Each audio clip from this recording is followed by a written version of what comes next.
명절 맞이해서 함께 말씀을 보려고 합니다. 예수님께는 몇 명의 제자가 있었나요? 12명의 제자가 있었고 그 중에 첫 번째 제자는 누구일까요? 수제자가 누구일까요? 베드로입니다. 베드로의 원래 이름이 있어요. 베드로라는 이름은 예수님께서 바꾸어 주신 이름이었고 원래 이름이 있었는데 그 이름은 시몬입니다. 시몬이라는 이름인데 예수님을 만나고 그 이름이 바뀝니다. 그러면 모세에게는 몇 명의 제자가 있었을까요? 모세에게는 100명 아니고, 그렇죠?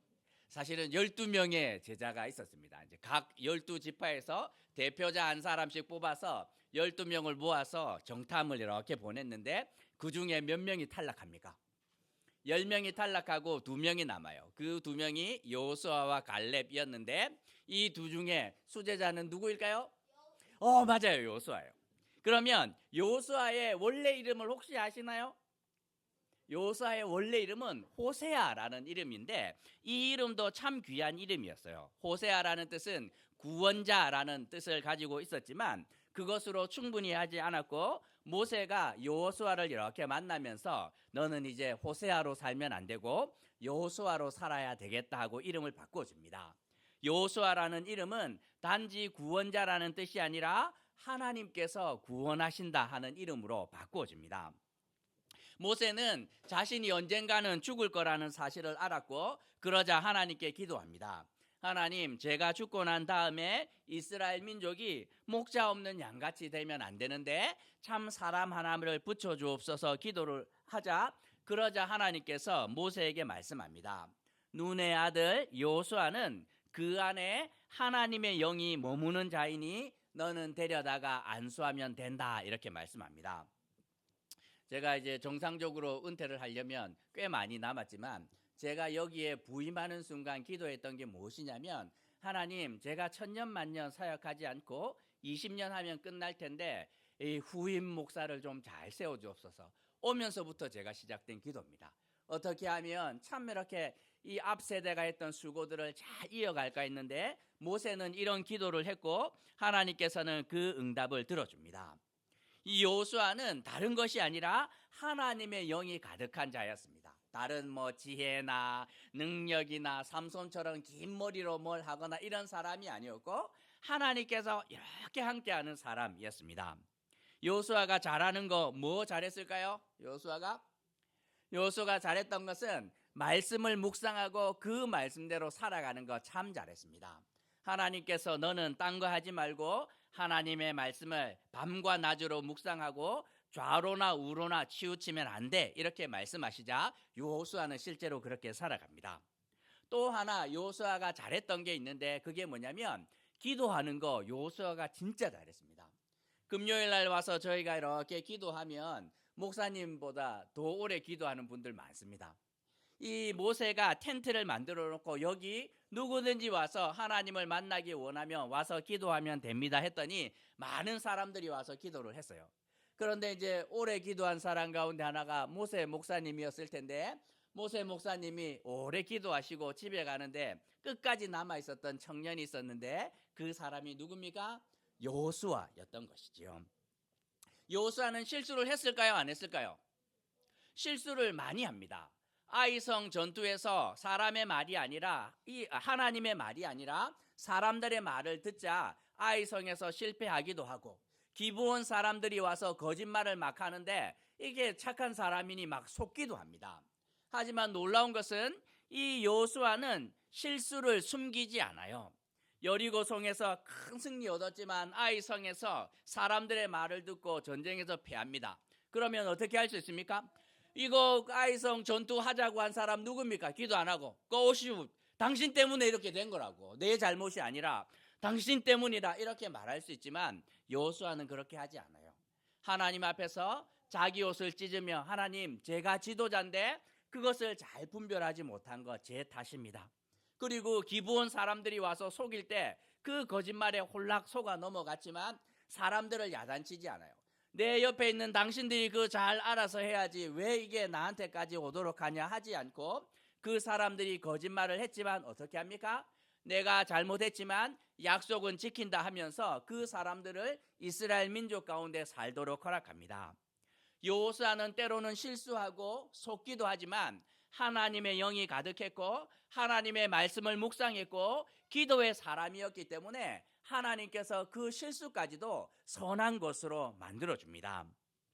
그러면서 이 여호수아가 이렇게 마지막에 이 죽음을 앞두고 마지막 설교를 하는데 이 설교를 하고 있습니다.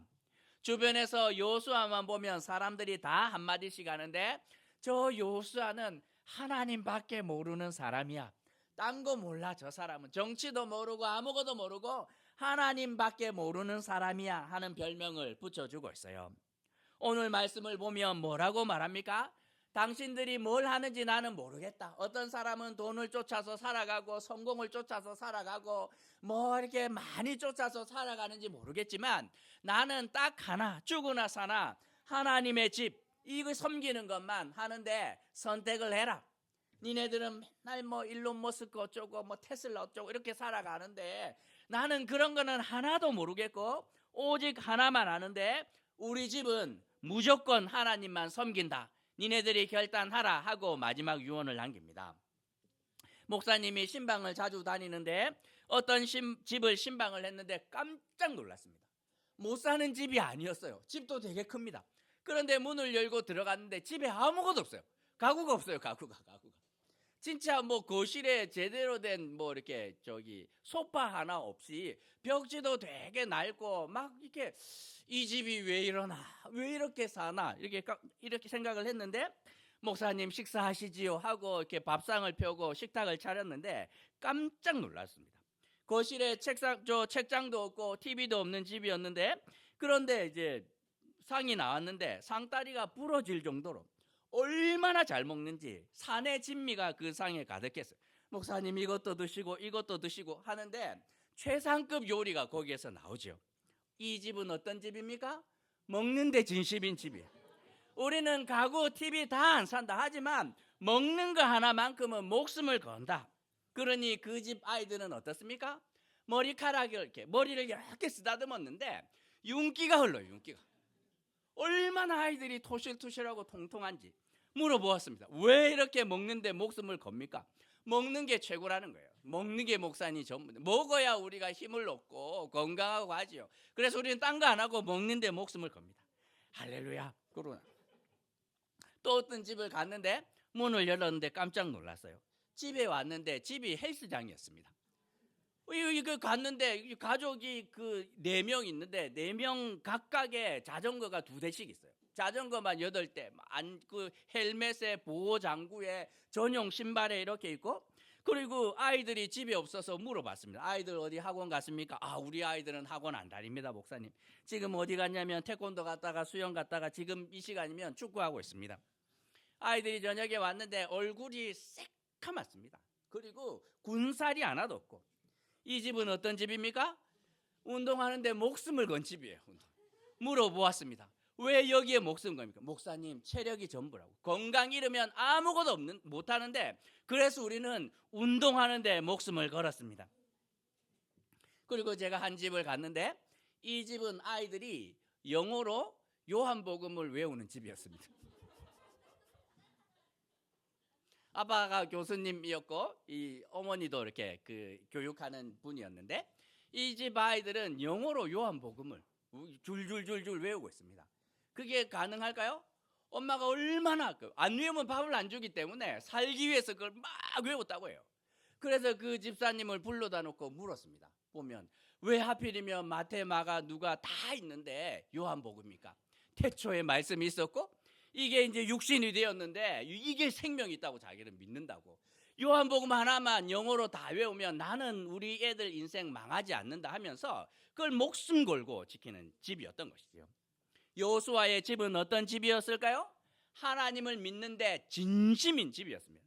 딴 거 다 몰라도 하나님의 말씀을 묵상하고 순종하는 데는 1등이었고 기도하는 데 1등이었습니다. 하나님 앞에서 숨기는 거 하나도 없어요. 실패하고 뭐 잘못을 해도 하나님 앞에 나아갑니다. 그러자 어떤 일이 일어납니까? 하나님께서 여호수아와 함께하면서 여호수아가 하는 모든 일에 이 성공합니다. 형통함이 있어요. 성경에서 요단강 걸어서 건넌 사람 누굽니까? 여호수아 한 사람밖에 없어요. 걸어서 다른 무기를 쓰지 않고 걸어서 그 성을 무너뜨린 사람이 있는데 누구였습니까? 여호수아였던 거죠. 아무도 하지 못했던 것 여호수아갑니다. 왜? 하나님과 항상 함께하기 때문에 하나님께서 그 길을 열어주셨고 형통합니다. 내가 평생 110년을 살아보니 정답은 하나더라. 다른 거 다 필요 없고 하나님만 섬기는 그 집 망하지 않는데 니네들이 선택을 해라. 딴 거 다 많이 있겠지만 그런 거 나는 다 모르겠고 하나님을 섬기기만 하면, 우리 집이 하나님을 섬기는 집만 되면 우리는 실패하지 않는다 하고 유언과도 같은 가르침을 남기고 있습니다. 사사기 2장에서는 이렇게 여호수아를 평가하는데, 백성이 여호수아가 사는 날 동안 여호수아 뒤에 생존한 장로들과 여호와께서 이스라엘을 위하여 행하신 모든 큰 일을 본 자들이 사는 날 동안에 여호와를 섬겼더라. 무슨 말이냐면 여호수아가 살아있는 날 동안에는 이스라엘 민족이 망하지 않았어요. 그 말은 여호수아가 죽고 난 다음에 이스라엘은 엉터리처럼 살아갑니다. 여호수아는 혼자였지만 혼자가 아니라 이스라엘 전체를 지키는 사람이었다고 성경은 말씀하고 있습니다. 잘 먹는 집 아이들과 운동을 열심히 하는 집 아이들 다 건강하지요. 하지만 하나님을 잘 섬기는 집은 어떻게 됩니까? 모든 일에 형통합니다. 때로는 실패하기도 하고 세상으로부터 속임을 당하기도 하겠지만 그 실패까지도 하나님 앞에서 양약이 되어서 하나님께서 가장 선하게 그 가정을 인도하신다고 말씀하고 있습니다. 명절인데 그렇죠? 참 이런 기간이 쉽지 않습니다. 일상을 살아갈 때 학교와 직장과 유치원, 어린이집 다니라 어른부터 아이까지 다 바쁩니다. 하지만 이 명절 기간 보내면서 제대로 얼굴도 볼 수 있고 시간도 보낼 수 있습니다. 가족들과 대화도 하고 영화도 보고 함께 질 높은 시간 보내면서 한번 생각해 보십시오. 우리 집은 어떤 집인가? 우리 집은 남들이 볼 때, 누군가가 다녀갔을 때, 목사님이 한번 신방 다녀갔을 때 뭐라고 평가하실까 생각해 봐야 됩니다. 어디에 진심입니까? 성공하는 데 진심입니까? 먹는 데 진심일 수 있고 공부하는 데 진심일 수 있지만 누군가 여러분 다녀갔을 때 이런 평가해 줬으면 좋겠습니다. 아, 이 집은 하나님을 섬기는데 정말 진심인 집이구나 하면 그 집은 하나님 앞에서 가장 복된 집이고 절대로 실패하지 않는 집이라 성경은 말씀하는데, 우리 모든 가정이, 어울린 가족들 가정이 이 하나님을 섬기는 가정이 되기를 주님의 이름으로 도전하는 것입니다. 말씀 생각하시면서 오늘은 한 번만 기도했으면 좋겠는데요. 우리 앞뒤 좌우로 있는 분들 얼굴을 한번 보십시오. 그렇죠? 떠난 분들도 많은데 우리가 가족들 처음 보는 분들 계십니다. 어색할 수 있지만 잘 눈에 담아 두십시오. 그리고 오늘은 기도할 때 옆에 계신 분들 손을 꼭 잡고 한번 기도합시다. 옆에 있는 분들, 강 집사님 너무 집 남편인데 그 손 잡아주셔야지. 인화 집사님 손 잡고 꼭 잡아주시고.